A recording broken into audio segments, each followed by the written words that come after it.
Simply put, Bob Gansler is the soccer authority in America. He has been involved in the game for over 30 years as an amateur and professional player, as captain of the 64 and 68 U.S. Olympic teams, and as a coach for high school, collegiate, Olympic, Pan American, and World Cup teams. As one of the leading experts in the game, Bob now gives you the benefit of his experience to help you make the starting team.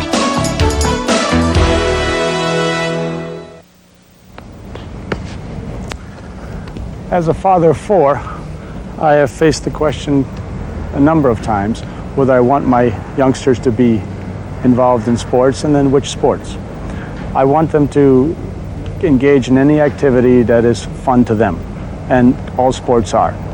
Certainly I feel soccer has some very important attributes, but my youngsters are engaged in other activities as well. What I like about soccer, and what you might want to consider, is the fact that it is rather inexpensive. It is a sport that is probably injury-freer than many others, many other more contact-orientated sports, but mainly it enhances the coordination of the youngster. And it helps to develop the cardiovascular system. And consequently, I believe that every youngster should give it a try. And the way that you approach any sport is to learn the techniques. What we're trying to do today is just to show some of the skills that are important in order to play the game. Every game is a game of techniques. And in order to play it well, in order to have fun at it, I think you want to be able to control the ball, you want to be able to pass the ball, you want to be able to shoot the ball correctly. And then it will be a very enjoyable experience for your youngster and mine.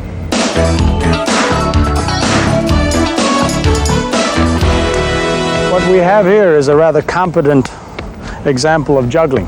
I prefer to call it ball lifting because it should not be an end in itself.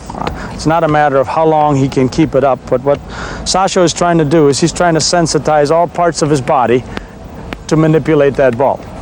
So he starts it with feet, he works it up the thigh, and he's going to work it up to his head eventually, because soccer is a game that should be played downstairs. So when the ball comes at you, you should have the ability to bring it down, to make your pass, to make your shot, to go and dribble. This is a great confidence builder. The youngsters have to work with the ball repeatedly, and it also is a lot of fun. And it certainly is something that you can do at home, something that your coach can give you homework with if you like, or you just do in the backyard for the fun of it. A good soccer player is free of the ball. He doesn't have to worry about the ball. Doesn't have to worry about the ball before he passes it or before he shoots it, because he knows exactly where it's going to be because he has this ball control. A basketball player does not look at the ball when he dribbles or when he passes. A soccer player simply also should not do that. Now, you have a very, very good example here of Sasha manipulating the ball up and down his body, sensitizing all surfaces of the body. But you're not going to start there. And what we would like to do with the youngsters is to show you how you can build up in order to get there. What makes most sense for the young player just starting the game is to take the ball in his hand and simply serve himself to his feet and then lift it up. He must be very aware of the stance. The stance in soccer is always a little bit like a Cro-Magnon man. You've got to play with knees bent, whether it's to pass the ball or whether it's to shoot the ball or even to head the ball. It's the same in ball lifting here. You must have your knees bent. The next important aspect is to have your ankles locked. Nothing in soccer can be done with a loose joint. So we lock the ankle, and the lift comes from the entire body. And we're doing it in a stationary manner with hand service. And this is what I want the youngsters to do as they are standing still. Just one with the right and one with the left. One with the right and one with the left. All right, it's looking good.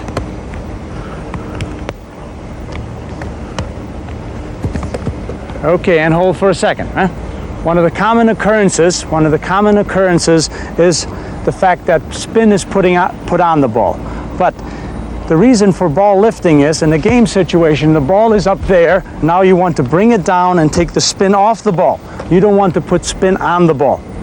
And the reason the youngsters are doing that is their leg becomes straight and or their ankles are wobbly. So what they have to be aware of, one more time, is that their knees are bent and that their ankles are locked, and now you bring the ball up with as little spin or no spin as possible. All right, give it a try. Yes, looking good. One with the right and one with the left. Bend your knees. Bend your knees. Okay, it's looking better, and what we want to do right now is to move forward now. Quite quickly, you have to be able to do these things with movement. Lift and lift and lift. All right, and play. Go.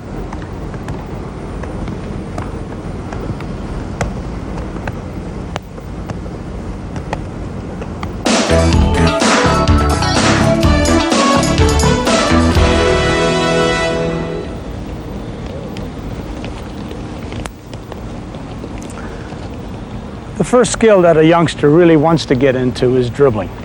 It's a lot of fun, but it's just a natural inclination. A youngster does not want to pass the ball back to you if you give it to him or to her, because the fun is in possession of the ball. So what the youngsters in back of me are doing are they manipulating the ball with the inside the foot, with the outside the foot, and the sole. Those are the three areas that we want to identify. Let's take a look.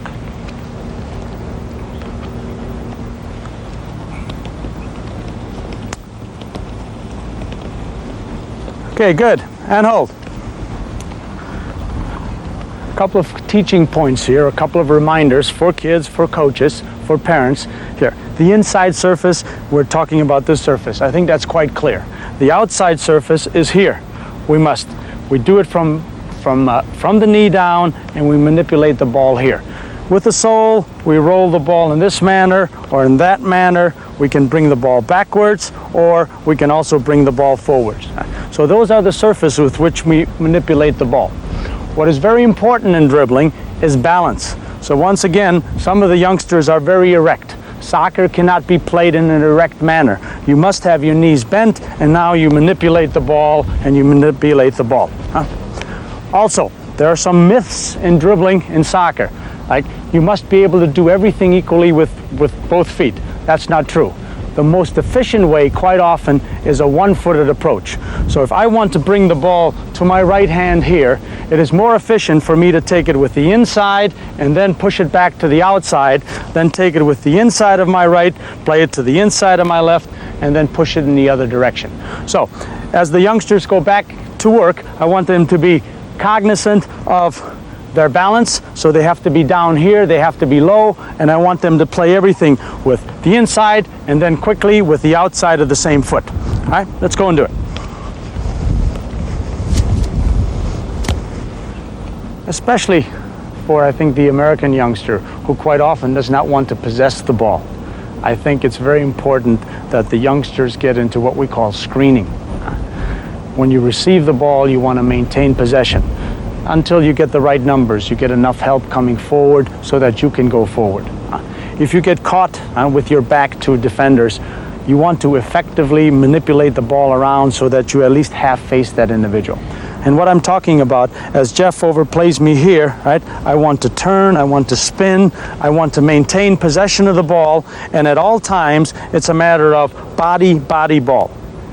So all those 180 cuts that we did before, we can use right now.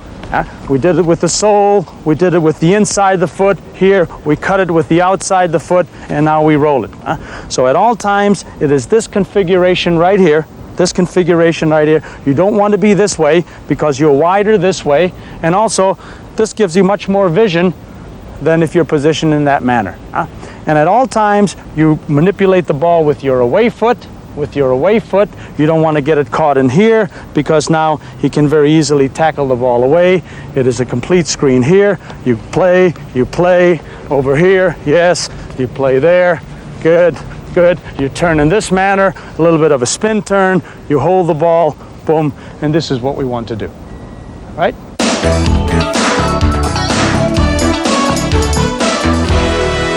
Dribbling is the number one inclination of young players. Shooting is the second one. Now, there's a lot of bad versions that pass for shooting. A lot of people chip the ball at goal, they pass the ball at goal. But a straight ahead power shot should look something like this. So as the ball is in front of me, What I do is I knock it, right? I knock it with the instep, and I try to land on my performing foot. And what that guarantees is that I transfer my 100 and whatever pounds through the ball.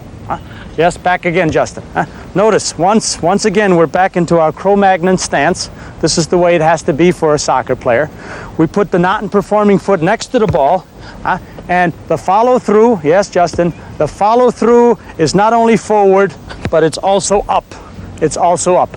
And that will give the ball a lot of power, but it also will keep the ball low. Now, initially, what we want all of us to do is just knock the ball back and forth and make sure that we land on our performing leg. All right, guys, go ahead, do it. Yes. And hit it. Good. Yes. Boys did pretty well on this one. What we want to do now is also to teach the half volley, which is just a fancy name for a drop kick. So be ready to catch. You guys are paying attention. Here, I hit it on the short hop. Hit it back, Justin. I hit it on the short hop as it's coming up, and everything else is the same. As always, we sacrifice power for accuracy. Take pride in putting it right into your partner's hands. All right, everybody. Nice and easy. Yes. And the third method of shooting we want to work on is the full volley. You take the ball straight out of the air. Once again, you've got to have that balanced and stance with a low center of gravity. Your knees are bent, and we're going to try to hit the ball entirely with the laces, and we're going to land on our performing foot. Watch the action of the opposite hand as it goes across for balance. We sacrifice power for accuracy as we try to hit the ball right into our partner's hands. Well done, Dan. There we go. Right. And quite quickly, I think the two of us are ready in order to do it with moving. Danny, come. Yes, well done. Good, my turn. Back, yes. Throw it back, and yes. What we try to do up to this point is to cement the techniques of striking a ball on the ground, half volleys, full volleys. Quite quickly, we must become functional. And yes, we've got some small goals that help us with what we intend to do. But the youngster can do it against his garage door, the back of the house, any wall that is available on the local playground and whatever. He can do it on his own, but if he's got a friend, we might as well use a give and go situation, as we will right now, and then we will attempt to bury the ball in the net with the proper technique. Go ahead, Ellie. Okay, land on your performing foot, Ellie. Yes, yes. Well done, Dan.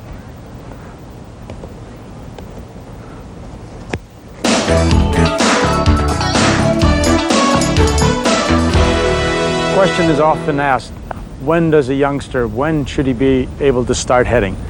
Well, with most skills, you can start them immediately. And certainly, as we've indicated, dribbling and shooting are things that they want to do right off the bat. Passing perhaps a little later. With heading, it is sometimes a difficult question to answer. Mainly, the youngster will let you know. When a ball is coming at him, at her, and they allow it to rebound off their head, then they are ready. If they duck, they're not quite ready. Some will be ready at 6, others will be ready at 10. Some people are not inclined to propel the ball with their head even later on in their soccer playing career. But for the most part, if we can teach them once they're ready, if we can teach them correctly as to the surface and to the stance, then it's not going to hurt. It's not going to hurt. We're talking about this surface here, from the bridge of the nose to the hairline. And I always feel that if you allow a youngster to do it himself or herself, then you are taking away the risk of fear. So if I just serve myself in this manner, I allow the ball to hit here, fine, right? Now if I'm not ready for that kind of impact, perhaps I throw it up high and now I do it. But what I want the youngster to be conscious of is that his whole upper trunk, the whole upper trunk is one unit. It's one unit. So you propel that upper trunk forward as one unit. You cannot do it with a wobbly neck. A good head ball starts from the small of the back, but the upper trunk needs a solid base on the bottom. So whether you stand in this manner and head the ball, what I call a square stance, or whether you put one foot in front of the other, which is one that I prefer, doesn't make much difference, but you want to be balanced and your knees are bent once again. Your eyes should be open and your mouth should be closed. It's a unique skill because there's no other sport in which you use your head to propel the ball both offensively and defensively. And this is what I want the youngsters to do right now, just to lean back and propel the ball to their partner. Yes? Go ahead, guys.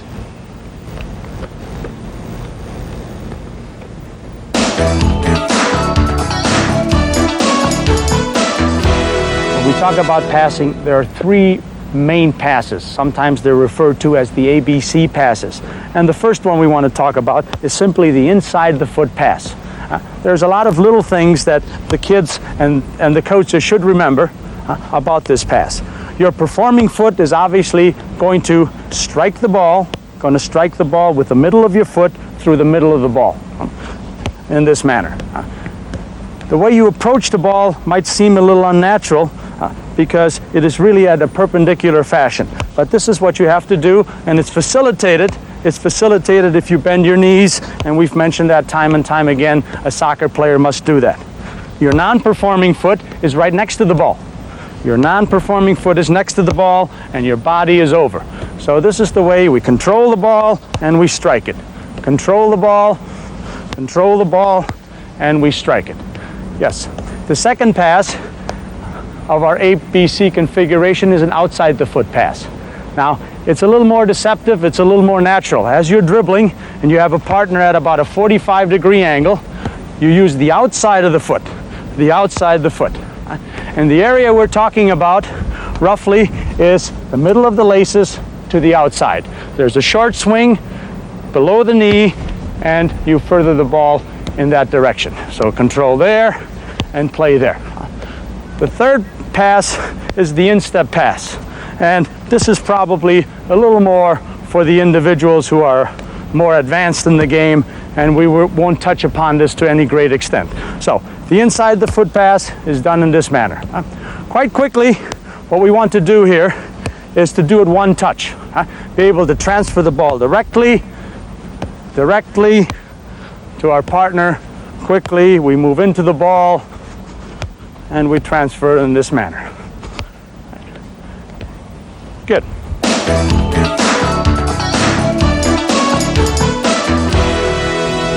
The enjoyment in the game of soccer is primarily with the ball.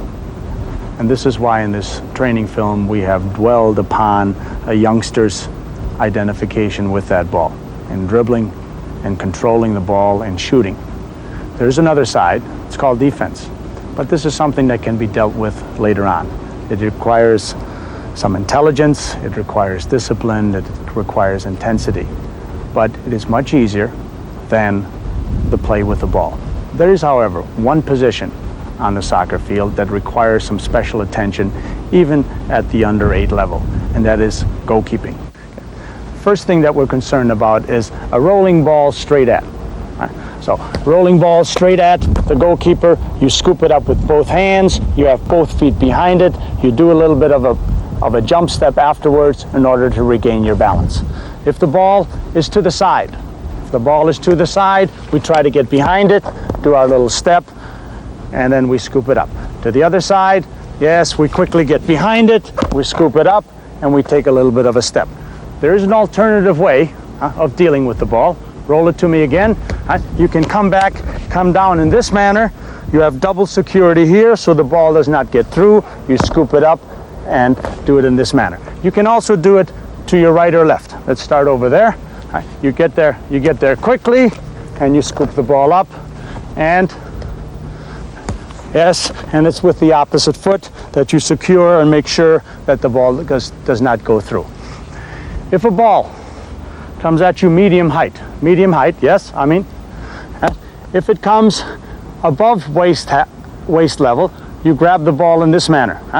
It's a W in the back. Unlike a basketball, which you catch in this manner, a soccer ball, because of the velocity behind it, you must grab it in this manner. And then you bring it in. Yes, one more time. You catch the ball and you bring it in, and then you relinquish it. If the ball comes beneath waist high, yes, You scoop it up in this manner, take that little forward step again, and secure it to your chest, and you're ready to deliver the ball. I want to give you an example here of an economical type of warm-up, something that makes sense for youngsters because the ball is involved, because it is fun, it does enhance their coordination and their ball skills simultaneously as they are getting ready physically to play the game, enhancing themselves technically, and they have to think a little bit, so I guess there's some tactical benefits here as well. Okay, gents, dribble, please. We would do most of these activities for about 30 seconds. We're doing a little less for our purposes here. At 30 seconds, then you move on to another activity. You try to do one activity of more intensity, followed by one of less. So you're raising the pulse, and then you're lowering the pulse. And slowly they're getting ready.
So what we showed you here is an economical way of warming up soccer players. We get them ready physically while they're touching the ball, so there's some technical enhancement. We also make them think, so there's some tactical benefits. This is the way you should get ready. Not by running laps and not by running stairs, with the ball in a fun type of an environment. We've been discussing some of the do's and don'ts and the pitfalls for parents that they might experience when they're watching their child perform in a youth sport. Judy, what are some of the kinds of things that you've noticed as a parent? Well, one of the things I had to do was take a look at my own self along the sidelines when my children were performing. And I also paid attention to the other parents and became very aware of some of these dynamics that distract or help the children when they perform. Some of the don'ts that you might pay attention to are: don't relive your childhood through your child. Don't push the child. You want them to perform well and you do want to show support, but you don't want to push them because it just makes them doubt their own ability and it undermines their self-confidence. Don't expect perfection in your child. They are doing the best that they can at the time, and it's very important for you to realize that. Don't, as a parent, blame other coaches or other players for poor performances, because that gets into a pattern of non-accountability. And the last thing, and the most important, is don't tie your ego or your self-worth to your child's performance. Some of the do's for you parents are: be sensitive to your child and his wants and desires. If he or she does not want to play a sport, they shouldn't have to. If they do, create the opportunities, provide the open doors, be an assistance to them to find out which sport will work for them. Then support the team concept. Help your child understand what it is to be a team member as opposed to being the hero. Give respect to the coach. It is important for the child to respect the coach's opinion and expertise and to listen. Help the child learn from his or her mistakes. It's okay if they make mistakes. They need to learn from them. And through that, you can assist them to become accountable for their performance. If they do well or they don't do well, help them to be accountable for what they did or did not do as a team member. I think in coaching your own child, there are several important factors to remember. Number one, for the child, activity is very natural. They want to play. They want to participate. Secondly, fun plays a very big role there. The more fun they're going to have, the more they're going to enjoy it, the more they're going to seek sports experiences later in life. And thirdly, the sports experience in and of itself becomes a very telling factor. The child finally is entering the real world. There are other kids, there's a competitive environment, there's the excitement of getting the opportunity to play, to display your wares. In many instances, we find children all of a sudden seeing a new arena about what life is about. I might mention at this juncture that the coach plays a very vital role. Why?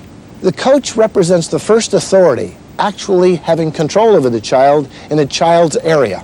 The coach gets the opportunity to determine whether or not this child becomes a starter or a sub. Can this child improve? How much time will the coach spend with the child?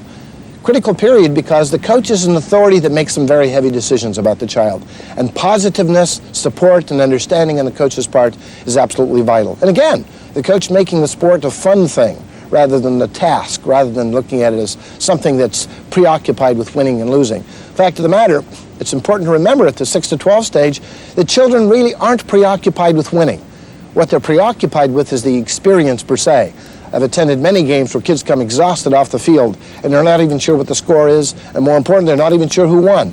Why do children get involved? It's the activity for them. It's the experience. It's what I call the process. Process is far more important than the product. Process is doing it, getting near the ball, actually kicking it, getting a chance to measure up. The product is did you win or did you lose? And I think the parents need to realize that that is not a preoccupation with children. The key is always for the youngsters to have fun. There is a time later on when it becomes a competitive situation. It might be a situation where you stress winning more. Right now, winning is incidental.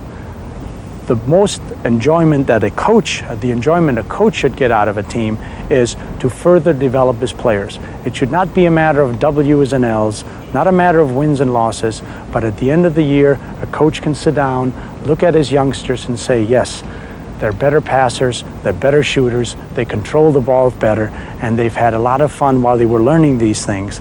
And the won and lost record is really immaterial. So the coach cannot perform this without the parental agreement, without the parental support. So it sort of goes hand in hand, the coach, the parents and coach, in order for the kids to have the positive experience that the sport is able to give them.